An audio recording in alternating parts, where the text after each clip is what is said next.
Do you believe that discipline is about feeling like it or motivation? That is the first illusion that keeps you in the state of the walking dead. The truth is more surgical. You are a hostage to a neurotransmitter system. You wait for dopamine to arrive to act like an animal domesticated by its own reactivity. Your mind is not your ally.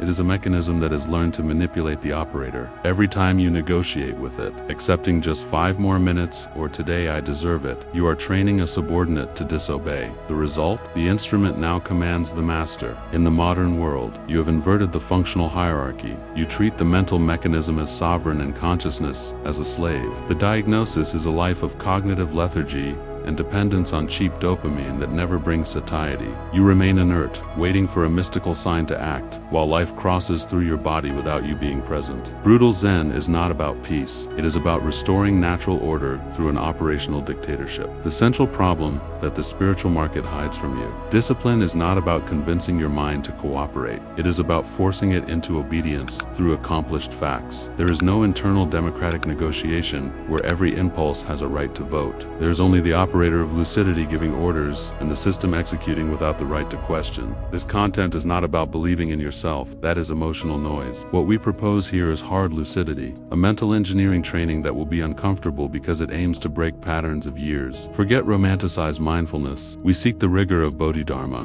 who removed his eyelids to maintain vigilance, and of Miyamoto Musashi, who operated with technical geometry, never with feeling. Here, Spartan discipline is not effort. It is the total surrender of the mind to the operator's command through the absence of options. Prepare for Buddhist training without anesthesia. The fatal inversion that annihilates the walking dead is treating one's own mind as a master when it is merely a technical subordinate. In raw realism, if the system emits a signal of tiredness or anxiety, you do not stop. You analyze the data and maintain command. The conscious elite establishes an operational dictatorship. The command is issued, the mechanism executes, with no right to vote. The era of negotiation dissolves your mental sovereignty even before the first action. Negotiation is the vacuum where the mind inserts laziness disguised as self-care. Hard lucidity reveals that if you consider the arguments of comfort when the alarm rings, you have already surrendered control. The training of non-choice brings a cold peace because it eliminates the waste of energy on useless internal debates. The mind stops screaming when it realizes the operator of lucidity is deaf to pleas. Discipline is not sacrifice, it is system hygiene. Victimhood functions as an anesthesia for guilt. Brutal Zen responds, your deserving is an irrelevant datum for the physics of reality. There is only causality. If you yield to the impulse of cheap dopamine, social media, sugar, procrastination, you are programming the nervous system to disobey in the face of any discomfort. The cognitive lethargy that you call tiredness is, in truth, an excess of mental trash accumulated by rewards that generated no real value. The mind becomes a masterless animal,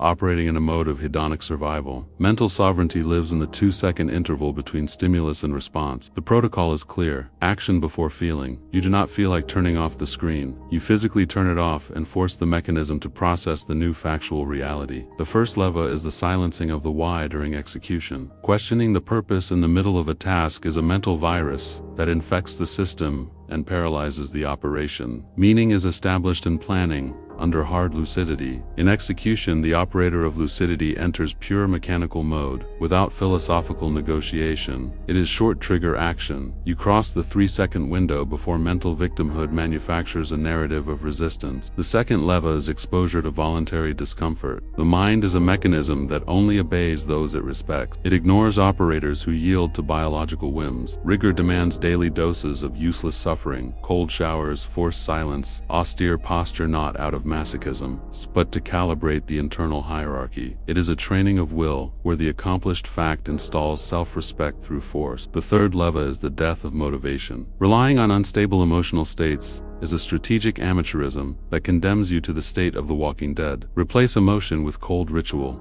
You execute with the mechanical indifference with which the earth orbits the sun. Satisfaction does not come from the fantasy of the goal, but from the technical precision of the process. The zero-option rule is the foundation of mental sovereignty. In raw realism, a decision made in the lucidity phase is not a preference. It is an inevitable future fact, like gravity. The walking dead spends infinite energy on new internal votes for every task. The operator of lucidity understands that the debate ends in planning. In the execution phase, there is only mechanical obedience. The shock treatment lasts 2 seconds. When the mechanism suggests the cheap dopamine of unearned rest, the operator does not weigh arguments. He interrupts the negotiation through immediate physical movement. Killing the I deserve it is essential to cross the illusion of the ego. Discipline is the mental hygiene that cleans a contaminated system, removing the options for disobedience until the mind, with no way out, finds pleasure in the only available route, efficacy. Hard lucidity reveals that internal chaos is the most exhausting form of existence. The walking dead drains their vital energy in constant emotional micro-negotiations. When you install obedience training, you create mental tracks where life flows without the friction of doubt. The reward here is not passive comfort,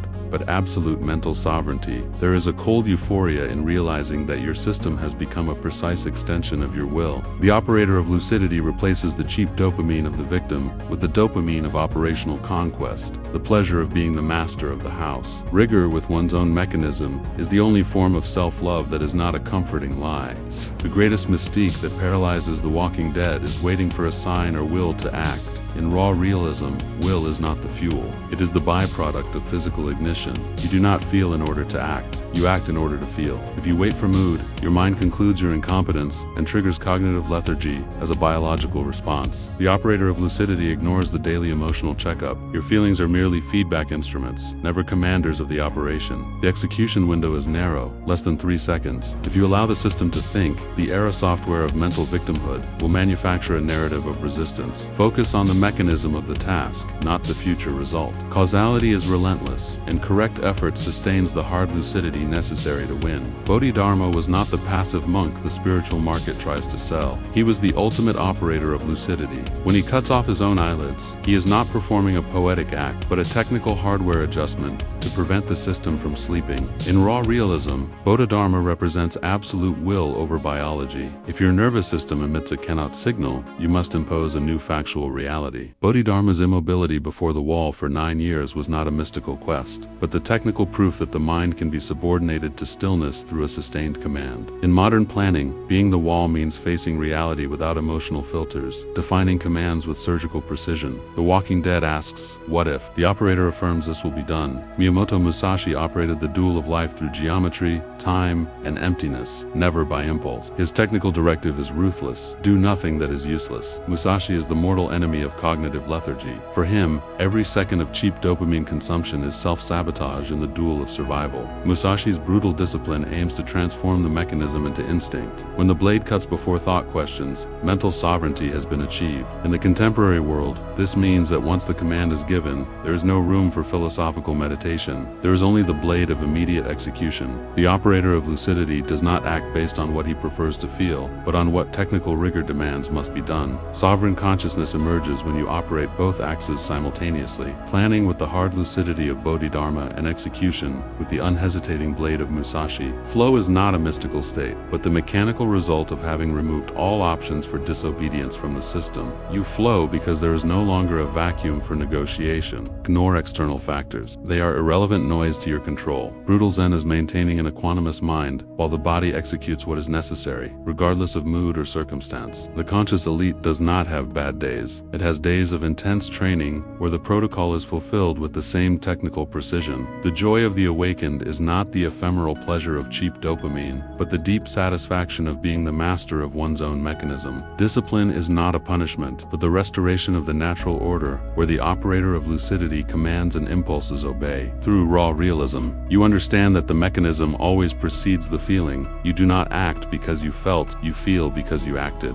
Mental sovereignty is the highest form of rigorous self-love. You respect your potential so much that you refuse to allow your system to be commanded by a lazy mind. The choice is binary: continue as a walking dead hostage to impulses, or become the operator who commands the instrument in cold peace. You are free when you command what you do, regardless of what you feel. If this content generated discomfort, it is the diagnosis of your own mental insubordination. You have been operating as a subordinate of your own mechanism. Implement the command protocol now. Choose the task you postpone the most, and execute it without opening the vacuum of negotiation. Show your system who the master is through an accomplished fact. Subscribe if you seek hard lucidity and training without anesthesia. Turn on notifications. The conscious elite operates by protocols, not by motivations that evaporate. Your mind is waiting for clear orders. Give them without negotiating.